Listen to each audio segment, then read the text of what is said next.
Hey, welcome to the One Piece at a Time Distilling Institute with your host, the alchemist of Indiana's Black Forest, Alan Bishop. Hey, this channel is all about home distilling and legal distilling. If you've got questions, reach out to us in the comments below, social media, or via bishopshomegrown@gmail.com. And don't forget to check out thealchemistcabinet.com. Hey guys, back again answering your question here at the One Piece at a Time Distilling Institute. And today we've got a question from Ukraine, which to me is freaking awesome, right? I've mentioned before, I love getting questions from all around the world. And unfortunately, it sounds like my friend here, Slavko, is getting a little disappointed in his home whiskey making. And I'm hoping to reassure him a little bit with what I'm going to say in regards to his email here in just a moment. So I think that a lot of times people do get into this hobby and they, even if they do their right amount of research and they're reading, etc., it can get very, very confusing. There's too much conflicting information, right? And to some degree, and any of you who've been into this hobby for any amount of time, you know this and you understand this, you have to make your own way. Right? You have to take the best of the things that you learn and apply them to your art and drop the things that don't necessarily work or don't necessarily fit your art. And one of the things that he does specifically touch on in here is this formula for what your cuts maybe should be, right? Unfortunately, none of those formulas for me seem to work. I do understand when guys and gals take a 4 shots cut. I think the common sort of formula I hear out there is 50 mils per gallon of mash or wash, right, that you're running as your 4 shots. It's probably a little bit high, but for, your own safety and your own peace of mind, that's completely fine. That one's probably useful, but a lot of the other ones you hear about are definitely not useful, especially not if you're trying to make a brown spirit. If you're trying to make a white spirit, we've discussed this on the channel many times. There's a big difference between making a matured spirit or an aged or even a rapid aged spirit and trying to make a white spirit. And a white spirit, you want it as clean as you can get it. No heads, no tails whatsoever, right? As clean as you can get it most of the time. There are exceptions. Agave spirits fuck me all the way up on that.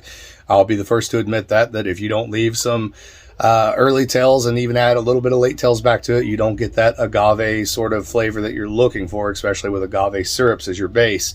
But most of the time on a white spirit, no heads, no tails. But on a brown spirit, if you don't leave, especially if it's going in a barrel, if you don't leave a little heads and a little tails, you're not going to get that barrel matured whiskey flavor that you were looking for, because you won't get the proper esterification and the switching of those specific compounds via the alchemy that happens within the barrel with microoxidization and wood contact. You won't get that. It won't happen. But that being said, let me read this email and I'll try to dive into it and help out our friend here. So, hi, Alan. Could you share with us your techniques of spirit run at pot still mode? Home setup. Do you change power when you're doing cuts? What else could serve like a tip for cuts besides nose evaluation, temperature in the pot, instant measurements of ABV, etc.? Is the calculation for cuts based on the total volume of low wines in the pot applicable? I heard a formula of 10% heads, 15% hearts for total volume is work, but my own experience, not that lucky, plus fusel oils, grunginess. I also did it on plates, 4 levels, but the aroma and taste of the product is lost. Is it possible to get a decent product, grain, not all malted mash, when you're running pot still? How to achieve balance between the purity and complexity of the distillate? I'm on the verge of disappointment and the ability to create decent whiskey at home. These are all great questions. Don't get disappointed. It's okay to criticize yourself a little bit, critique yourself a little bit. That's how you're going to learn, and you're going to learn to make your own whiskey the right way, the way that you like it at home on your level. That being said, so you're asking, do I change power when I'm doing cuts? So here's what I typically do. If I'm doing a stripping run, I run hard and fast. As long as my condenser is not running hot, and by hot, I mean not running higher than 75 degrees Fahrenheit, I will run that strip as hard and fast as what I possibly can and remove all the alcohol that I possibly can off of that wash and or the mash that I'm running typically. Whenever I go to do my doubling run, I start off running fast until I get up to temperature. Once I start seeing that temperature, once you hit 140 on, an Appalachian straight-sided pot still, 140 to 170 is like that. So when I hit 140, I start cutting that gas back. I'll cut it back to 30% of what it was when I started a lot of times. The same thing's true even running a commercial still with steam jackets. Started off fast, 100%, cut it back to 30% once it gets ready to run. Once I get my 4 shots off and my heads off, I pretty much let it ride where it's at. I don't tend to slow it down or speed it up any during the actual hearts. When I get over to the tails, I will often turn that thing back up maybe to 50% to blow those tails off, because I'm going down to 20 most of the time. Now, there are occasions if I'm running, say, a thumper or retort and I'm in the hearts, as you go through and you're expending your alcohol, your boiling point goes up. I do sometimes turn the gas up or the steam up just a little bit to push a little bit harder to try to push through that and get through the distillation in a timely manner, while keeping in mind the speed of distillation as well as the obtention temperature of the distillate coming off of the worm or the shell and tube or shotgun condenser, whatever I'm using at the time. I like to stay in that 68 to 70 degrees Fahrenheit range on my product coming off of that worm or that still as much as I possibly can. That is what has been considered tried and true for hundreds of years to be the correct temperature of distillate coming off of the still. But other than that, that's about all I really do as far as the speed of distillation. I do mess with a little bit more, again, like I said, if I'm working with a thumper or something like that, or of course, if I'm running straight up rectification, for me, because running on propane, it's a fight between how much cooling water you have, what the flow of that cooling water is, how much heat you have, and how fast you're running, that push and pull of evaporation and condensation, which can be fun to say the least sometimes, especially on a home level. So you mentioned here too, let's see, what are some tips for cuts besides nose evaluation, temperature in the pot, instant measurements of ABV, etc. So for me, typically on the doubling run, and I'm going to presume you're talking about double pot still distillation here, as I just mentioned, one strip and then one finishing run with your cuts done on the finishing run or the spirit run, as it were. So typically for me on the doubling run, I'm going to know that I'm past the heads mostly by sensory evaluation, as we've discussed.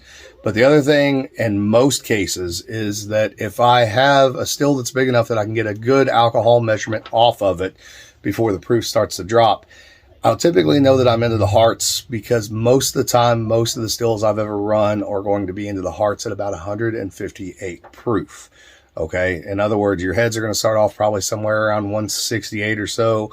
Your 4 shots in your head's about 168 or so. And by the time you hit 158, you should be really about to transition into hearts. Now that's going to vary by every still out there. And I don't use it as a reliable measurement. I use it as an indicator specifically for training people with distillation that, hey, by the time you get here, you should be pretty damn close, but you're still going to have to do the sensory evaluation. There's just no way around that. Sensory evaluation is the most important part of pot still distillation for sure.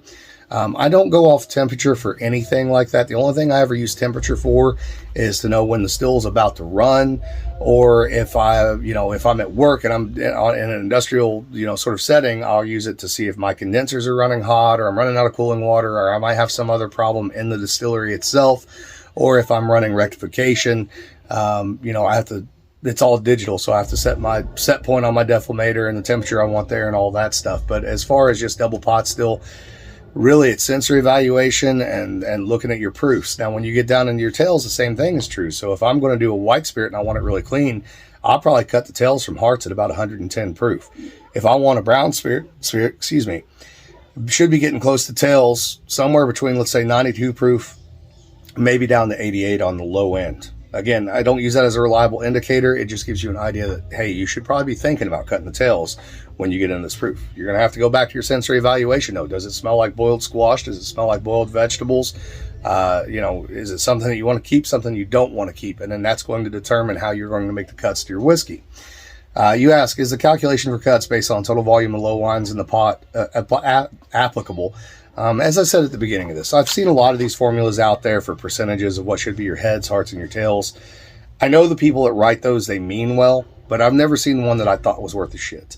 Certainly, you should be getting far more than 15% hearts total volume out of your distillation. I can tell you that for sure. So I would not use that as an indicator. Again, those proofs, as well as the sensory analysis, that is your best bet. And they just take lots and lots of practice. And even, folks like me who are professional distillers, I messed up a lot of distillations before I ever figured this out. And there are sometimes products, because the rules can always be broken depending on what the product is and the raw material you're working with. There are products now that I can still easily mess up very, very badly, right? And you just take your lumps and you learn. And the thing about it is you know, unless you got a bunch of SO2 or something like that that you can't get rid of, there's no such thing as bad alcohol. That stuff can be rerun and turned into neutral spirits or whatever you want to do with it. It still has value to it and can be used for other things. And always bear that in mind, because I think a lot of people think that, oh, well, I didn't cut that right, or it doesn't taste right, or it doesn't smell right, it's no good, I'll just dump it out and get rid of it. No, do something with it. You are an alchemist. If you're a distiller, you are an alchemist. And one of the rules of alchemy is that nothing goes to waste that does not have to go to waste. Put it back in a still and put your magic to it. So, moving on past that, you also mentioned that you're getting some fusel oil and grunginess when you ran on plates. So there, what I would say is that you ran into your tails a little bit too much, and the tails change obviously when you're rectifying. You're compressing everything into a smaller fraction of usable alcohol at a higher proof. I don't know what kind of proof you were getting coming off 4 plates. You said it sounds like you basically stripped it to more or less neutral. But say, for example, if you're, like I do a lot of 170 proof for base alcohol, for absinthe, gin, etc., right? By the time that drops to 160, I'm probably in the tails. So your tails come on faster, and it's like a cliff. It just drops off. And you get a little bit of that in there, you're going to get that grunginess in there. Is it possible to get a decent product when you're running a pot still? How to achieve balance between the purity and complexity of the distillate. So it is entirely possible. Now, pot still is a little bit different. It's always going to be a little funky. We call it pot still funk, right? Or pot still magic. Pot still whiskeys, they need some time in maturation and wood, if you leave some grunginess on them, to get the flavors in there that you really want in there. The other thing is, you know, they also need to set in a glass for a little while and open up to the air. Again, this is just something you're going to have to experiment with, but I promise you it's going to be worthwhile. Don't give up on it. Keep at it. Keep reading. Keep learning. Keep watching videos, and keep listening for those tips and tricks, because you will find them. They are out there for sure.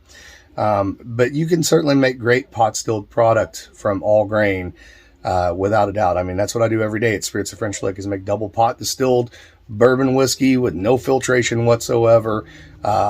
You know, straight up off the pot still with cuts on the fly, using sensory evaluation and proof as my main measurements. And, you know, we've won some great awards and gotten a lot of accolades and attention out there. And you can do the same thing at home. It may not be exactly the same as the industrial standards, but you can certainly get damn close with it. So keep at it, my friend. Anyways, I hope I've answered your questions well. As always, guys, please reach out to me with any of your questions at bishopshomegrown@gmail.com, or in the comments below, or via social media. And check out the alchemistcabinet.com, where you can buy excuse me, both the books, Alchemist Cabinet Philosophy Volume 1, Alchemist Cabinet Volume 2, The Black Forest Method. Have them shipped to your house. I will sign them if you order from the alchemistcabinet.com before we send them out. We, on the website, don't have currently it set up for international orders, but if you reach out to us, we can get that set up for international orders with a little bit of extra shipping to get the books to you. If you order from us, I do sign them. To me, that's kind of goofy, but if you guys want me to sign them, I'm more than happy to sign them. They take about 2 weeks to get to us if we run out of them, and then we have to ship them out to you. So however long it takes to get to you is however long it takes to get to you. If they're running a little slow, I do apologize for that. That's just the nature of the beast when it comes down to, I don't have a printing press in my basement, right? So, all right, guys, I love y'all, and I'll catch you soon.